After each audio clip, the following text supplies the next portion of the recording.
ОБСЄ не в змозі убезпечити Європу від війни, і російська агресія – прямий тому доказ. Про це заявив глава Меджлісу Рифат Чубаров, виступаючи на засіданні парламентської асамблеї організації у Відні.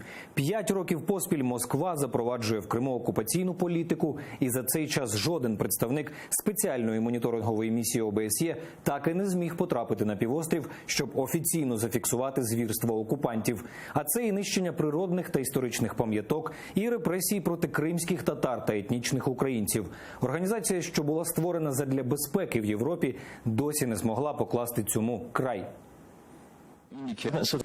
Для членов российской делегации, считающих, что у их коллег по ОБСЕ короткая память, напомню лишь один сюжет о том, как российские войска не пустили в Крым в начале марта 2014 года военных наблюдателей ОБСЕ.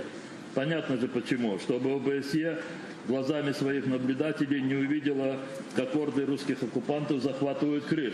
Уважаемые коллеги, я вспомнил этот сюжет еще и потому, чтобы продемонстрировать, насколько беспомощны существующие инструменты ОБСЕ в случае прямого военного вторжения агрессора на территорию другого государства, как это происходит в случае войны России против Украины.